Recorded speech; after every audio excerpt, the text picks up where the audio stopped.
Si les Israéliens vont au bout de leur démarche, le Liban fera un grand pas en arrière. Plus de 40 ans après avoir occupé le sud du Liban, les Israéliens rejouent le même scénario. Le ministre de la Défense, Israël Katz, annonce que son armée restera positionnée de la frontière au fleuve Litani une fois la guerre terminée. Mélina Huet, on vous retrouve une nouvelle fois en direct de Beyrouth. Bonjour à vous. C'est une occupation qui plongerait le Liban dans le passé. Comment est-ce qu'on réagit à ces déclarations sur place ? Bien écoutez, ça fait plusieurs jours qu'ici, au Liban, à Beyrouth en particulier, on s'inquiète de ces déclarations répétées de la part d'Israël. Évidemment, vous l'avez dit, cela replongerait le Liban des années, des décennies en arrière. Il faut rappeler à toute fin utile que la première incursion, opération, comme il l'appelait, de 7 jours à l'époque, était une opération très longue, considérée comme très longue à l'époque, de 7 jours. C'était l'opération Litani et elle s'est produite en 1978. C'est même elle qui avait donné lieu à la naissance de la FINUL, cette force de la paix des Nations Unies qui était censée accompagner le retrait des troupes israéliennes.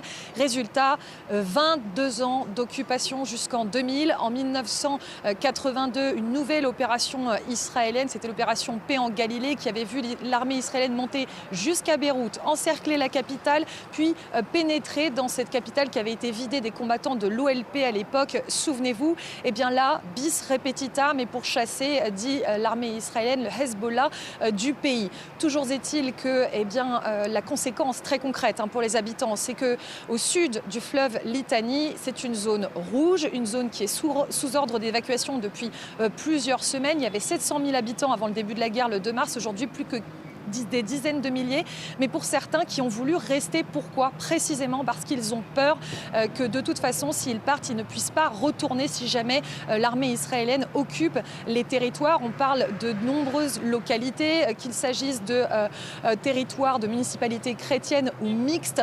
La même peur pour tout le monde, c'est de ne pas pouvoir regagner son habitation. Alors certains ont décidé tout simplement de rester. Preuve que l'armée libanaise se prépare à cette éventuelle occupation du territoire. On a eu les premières images aujourd'hui, des images amateurs prises dans des villages du sud de l'armée libanaise qui se retire ce mardi de plusieurs localités. Je vais les citer, elles sont frontalières de Rmeish, Ain Ebel, Barachid dans le district de Binjbeil.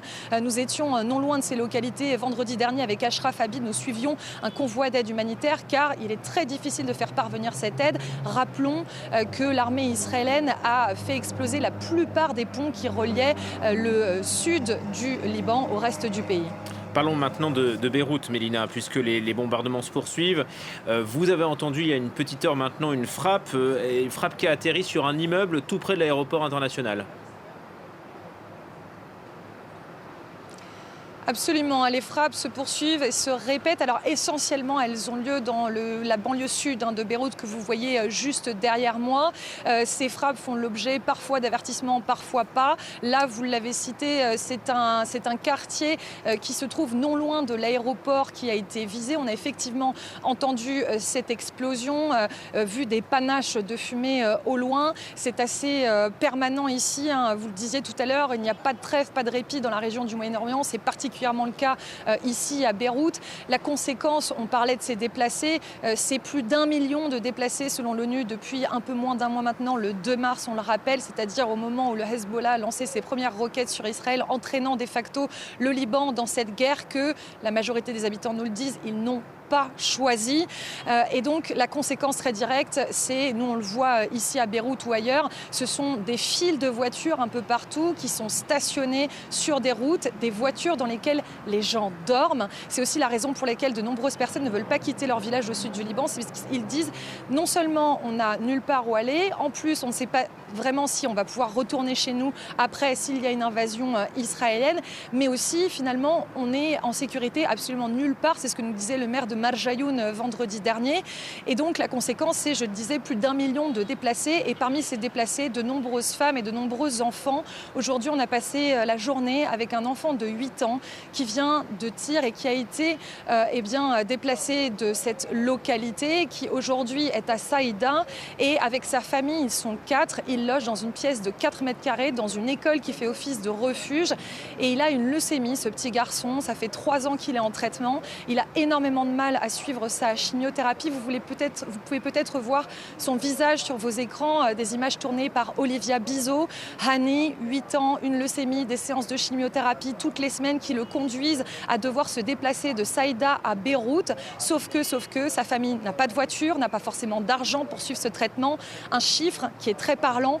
En moyenne, par enfant, par an, un suivi de chimiothérapie, c'est 70 000 $. Imaginez ce que ça représente pour de très nombreuses familles ici. Hani, c'est le visage d'un de ces très nombreux déplacés. C'est le visage de ces gens dont la vie a été bouleversée depuis le début de la guerre. Merci beaucoup Mélina Huet en direct de Beyrouth. J'ajoute que 1200 personnes ont été tuées depuis la reprise du conflit entre les Israéliens et le Hezbollah.